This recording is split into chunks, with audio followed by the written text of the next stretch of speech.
according to Islam's most trusted sources, Muhammad, the prophet of Islam, had sex with a 9-year-old girl. He married her when she was 6 or 7. He consummated the marriage when she was 9.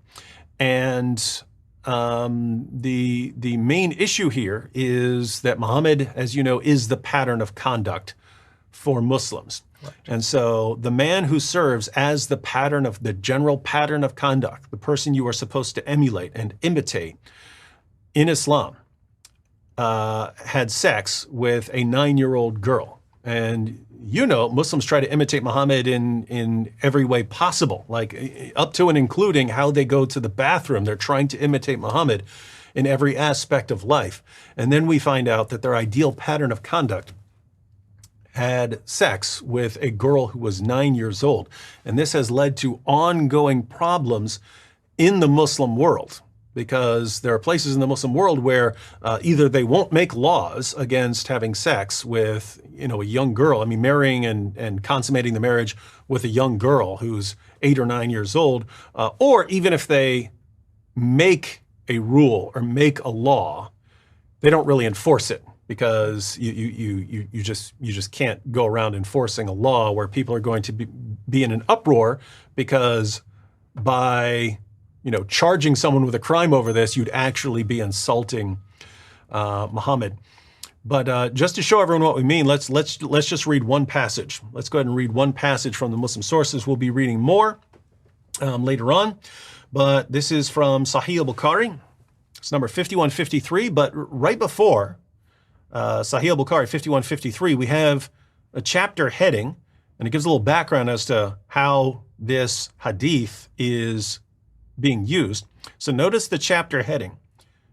This is Islam's most trusted source on the life and teachings of Muhammad. The title of the chapter is Giving One's Young Children in Marriage is Permissible. You say, why is it permissible?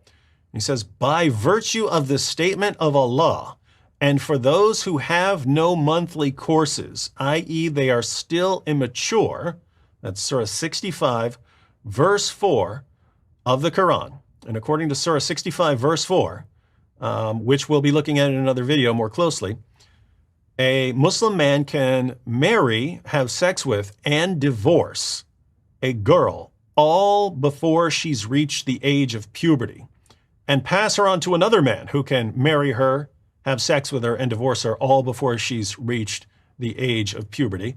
This is in the Quran. And then we see, and the iddah, that's a waiting period when you've divorced a girl after having sex with her. And the iddah for the girl before puberty is 3 months in the above verse. And what that's actually saying is that if you marry a girl who hasn't reached puberty and you have sex with her and you decide to divorce her, she has to wait 3 months before she can get married again. So that's the iddah, the waiting period. And then in order to give an example of this, we have Sahih al-Bukhari 5133, narrated Aisha that the Prophet wrote the marriage contract with her when she was 6 years old, and he consummated his marriage when she was 9 years old, and then she remained with him for 9 years, i.e. till his death. So here you have, all in one, you have the Quran allowing sex with girls who haven't even reached puberty and saying, therefore, it's okay. It's okay to give your little children to someone in marriage, even if they haven't reached puberty. And the example they give, apart from quoting the Quran where Allah says it's fine, the example they give is Muhammad, right, doing this with Aisha.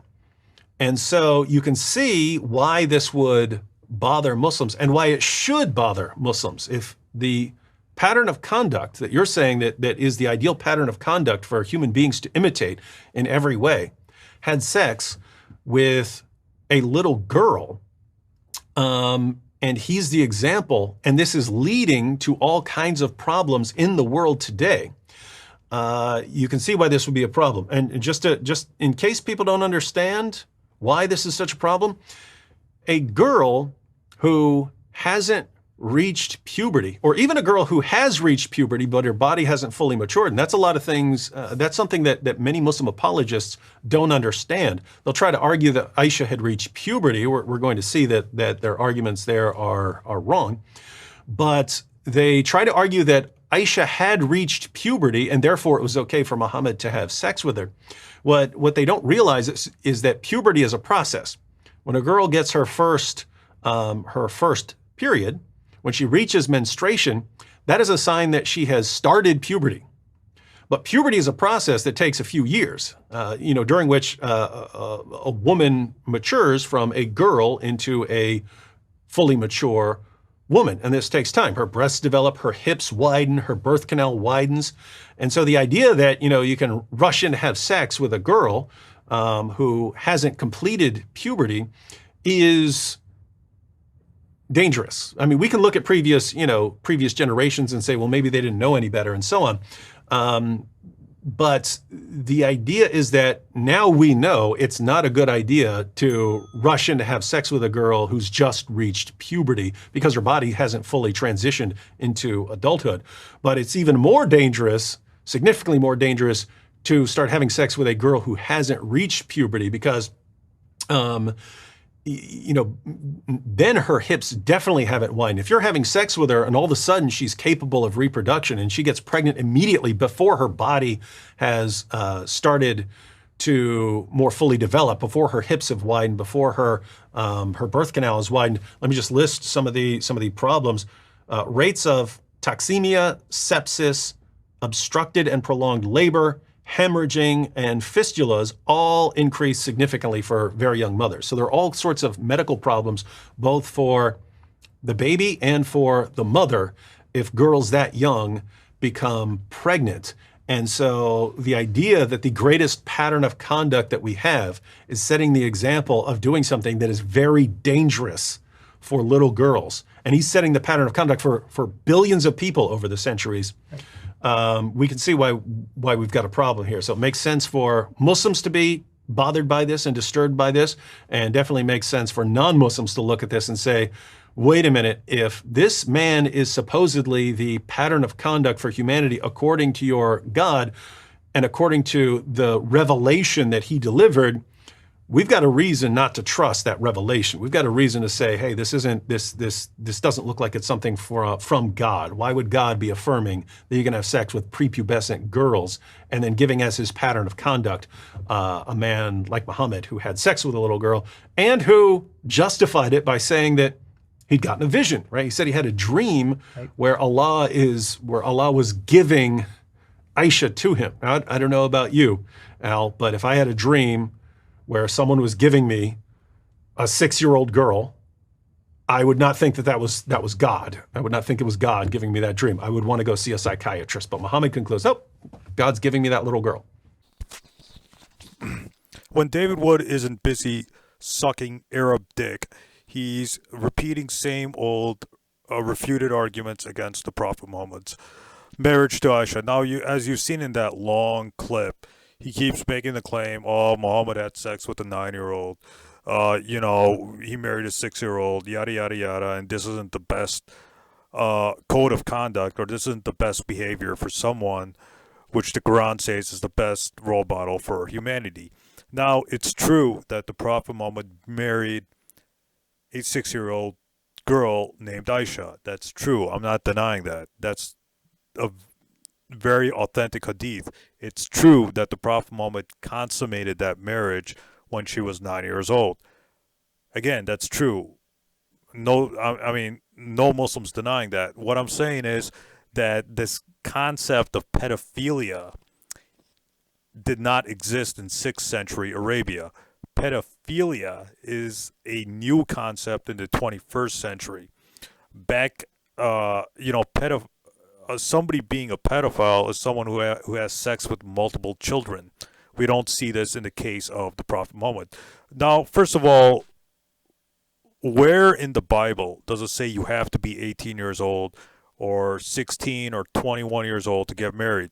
Nowhere in the entire Bible both Old and New Testament doesn't say you have to be 18 years old to get married.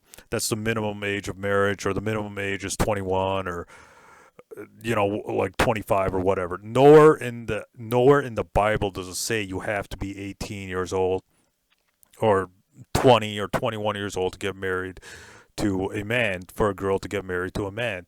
So what standard is David Wood using? If he's using an atheist standard, the atheist cannot justify morality. So he can't say anything is right and wrong if he's becoming an atheist when criticizing the Prophet Muhammad's marriage to Aisha, or if he's saying the Prophet Muhammad's a pedophile according to, modern day atheistic standards, because again, the atheists don't have a standard for morality. It's just one subjective opinion over the other subjective opinion.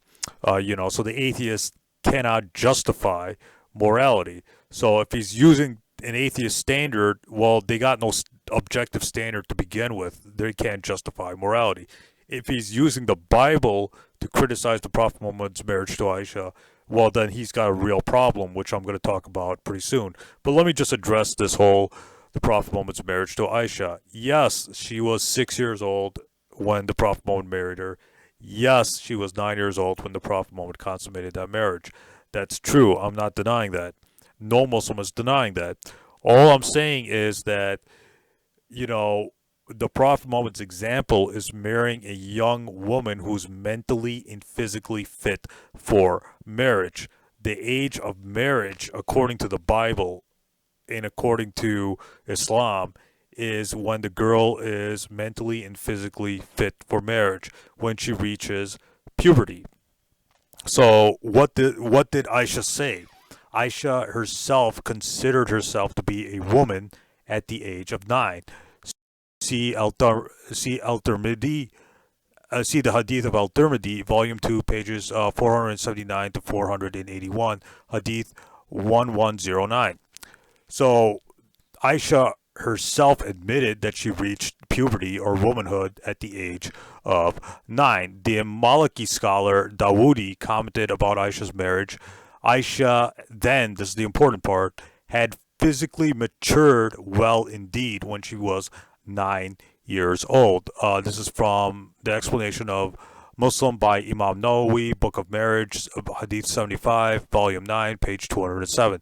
So Aisha physically matured into an adult when she reached the age of 9. So, so what does that tell you? It tells you that Aisha herself became a woman at the age of 9. She hit the limit, or she hit puberty when she reached 9 years old. Therefore, she became a woman, or she considered herself a woman when she was 9 years old. So this whole thing with child marriages, etc., was very common back then, in the 6th and 5th century. Nobody criticized the Prophet Muhammad's marriage to Aisha in the 6th century. The Prophet Muhammad had many enemies. None of them came up to him and accused him of pedophilia or being a pedophile, because pedophilia and pedophiles did not exist back then. Back then, girls were married to older men. It was just the way how society was. Society has changed. Back then, a 9-year-old girl would be ready for marriage because she reached adulthood, or she reached a mature stage in life where she was able to get married and start a family. Now we know that 6 and 9-year-old girls are not mentally and physically fit for marriage. 9-year-old girls and 6-year-old girls are too busy, doing whatever 6 and 9-year-old girls do. I don't really hang out with 9-year-old girls, so I don't know what they're into. But let's just say they're too busy playing their Switch, or they're busy playing, with dolls or whatever, or with action figures. That's like acceptable now. But girls are too busy just into, like, they're more immature now than they were 1400 years ago, or they're not mentally and physically fit for anything until they reach like 15, the age of 15 or 16 or whatever. Like cannot uh girls cannot like well let's just kids cannot get a driver's license until they're 16 years old. When I was a 16-year-old, I couldn't even get a driver's license. I had to wait till I was 18 years old. So now things have changed. Now, you can get a license when you're 16 years old, but you have to wait. Kids have to wait till they're 16. Why? Because they need to be mentally fit or physically and mentally fit to drive a car. They can't just do it when they're like 6 years old or 9 years old or 10 years old. They have to, develop into it. Same thing with a marriage back then. Marriage back then, the girl had to develop into it physically and mentally. And that was the age of 9. That was a very common occurrence. So basically, the Prophet Muhammad's example is marrying a young woman who is mentally and physically fit for marriage. If any Muslim is doing child marriages today, they're not following the Prophet Muhammad's example, because the Prophet Muhammad's example is marrying a woman who is mentally and physically fit for marriage, a young woman who is mentally and physically fit for marriage. So basically, Prophet Muhammad was not the only one who did this. Many men his age were marrying 6-year-old and 9-year-old girls. That's just the way how society was back in Arabia back then. And same thing with Roman culture. If you read about the Romans, they would also marry 6-year-old or 9-year-old girls. Same thing with other cultures, African cultures, Arab culture, Jewish culture, whatever, like African culture, whatever culture back in the fifth and sixth century, especially among the Arabs and Jews, they would marry 6-year-old and 9-year-old girls in places like Libya, Egypt, Sudan, like modern day Syria, whatever, like all those Middle Eastern states. Now, after the Prophet Muhammad's death, Umar Ibn Khattab himself married a 8 and 9-year-old girl. This is found in Ibn Sa'd, volume 8, page 463. So that shows that even after the Prophet Muhammad's time, people were still like, people in, that area were still marrying 6-year-old and 9-year-old girls, because that was a acceptable thing back then, or it was a very common thing to marry a girl who had physically and mentally was fit for marriage and to start a family. Umar ibn Khattab did it. Nobody criticized Umar ibn Khattab because it was very common. Like everybody was doing it back 1400 years ago. So it wasn't a big deal then. If anybody's doing it now, it's a problem, because we know that girls cannot be married now when they're 6 or 9 years old, because they're not mentally fit for marriage. So that's the issue. But Aisha herself reached puberty. She was reaching the point where her breasts were getting bigger, her hips were getting bigger, etc., etc. So she physically matured into being an adult at 9 years old. Remember the saying, girls mature faster than boys, and that's true. That's even true today. Girls they do better in school, and they're better at a lot of things than men are, at least, in today's society. But I want to get to the Bible real quick before I talked about, forced marriages, etc. Now, if you read Numbers chapter 31, verses 17 to 18, Moses and his army killed innocent women or innocent people, and they took young girls, virgin girls, for themselves. Taking virgin girls for themselves meant that those little girls who are 6 or 9 years old or 5 years old or whatever were forced into having sex with with Moses's army. They were forced into, either marriage or a concubinage. So little girls in Numbers chapter 31 little girls, according to the Bible, according to Numbers chapter 31, verse 17 to 18, were forced into having sexual relationships with Moses's army when they destroyed the Midians. So girls back in biblical times were seen as, uh, you know, property, or they were seen as fit to have sexual intercourse with, because when you take virgin girls for yourself, you're gonna want to have you're doing it to have sex with them, as Moses and his army were doing back in Numbers chapter 31, verse 17 to 18. So basically, the Prophet Muhammad himself said, "Do not kill women and children," and Muslim Hadith number 957 in Abu Dawud 2608. So the Prophet Muhammad had very strict rules on not to harm innocent women and children. So that means you can't rape little girls, because then you're going against the Prophet Muhammad's example when he said, don't harm them, in warfare. Regardless, you can't force anybody into marriage. You cannot, in Islam, you cannot force like a 9-year-old girl to marry a 50-year-old man. Because there was one time where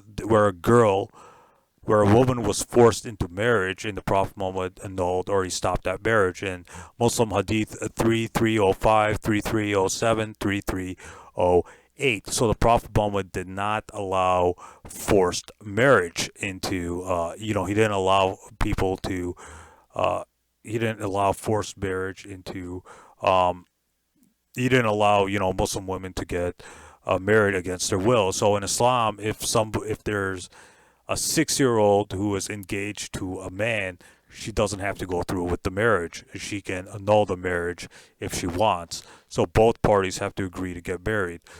So there's no forced marriage in Islam, because that's the Prophet Muhammad himself did not allow, women to be forced into marriage against their will. So the whole thing is that, when you read the Quran, that Quranic verse that he's talking about, if you read the commentary, or if you read the Arabic word uses nisa. Nisa means women. It doesn't mean children.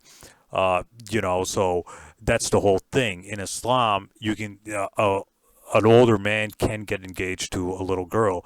That's true, but they can't consummate the marriage until the girl is physically and mentally fit for marriage, and that's when she's 18 or 20 or 21, whatever, whatever that appropriate age is, when she's in her late teens or early 20s, and she has to agree to the marriage. There's no such thing as forced marriage in Islam, because the Prophet Muhammad did not allow it. As I just cited those hadith that say so, and the Quran says, follow the Prophet Muhammad. So is the Prophet Muhammad a pedophile? No, because pedophilia did not exist 1400 years ago. It was very common for older men to marry young girls and consummate that marriage when they were physically and mentally fit for marriage. So notice how the Prophet Muhammad did not have sexual intercourse with her until 3 years later, until she reached 9 years old, because that was the age of puberty, adulthood for young girls. So that's the whole issue. That's the whole point. That's what I'm trying to hit home, is the whole issue of adulthood that girls reach into back 1400 years ago. It was a different age back then than it is now. So as for the Prophet Muhammad having a dream about Aisha, well, that actually proves his prophethood, because he had a prophecy where Aisha was given to him in marriage, and that prophecy, or that dream, came true when the Prophet Muhammad married Aisha. But that's not really I don't see how that's a problem, because according to the Quran, where the Prophet Muhammad married a young girl who was physically and mentally fit for a marriage, and the dream was the Prophet Muhammad's prophecy coming true. Where in the Quran, the Prophet Muhammad's wives are our spiritual mothers. So that was a fulfilled dream, where the Prophet Muhammad would have her in his spiritual household. So basically, this refutes David Wood's claim about the Prophet Muhammad being a pedophile. Stay tuned. More videos are coming up ahead.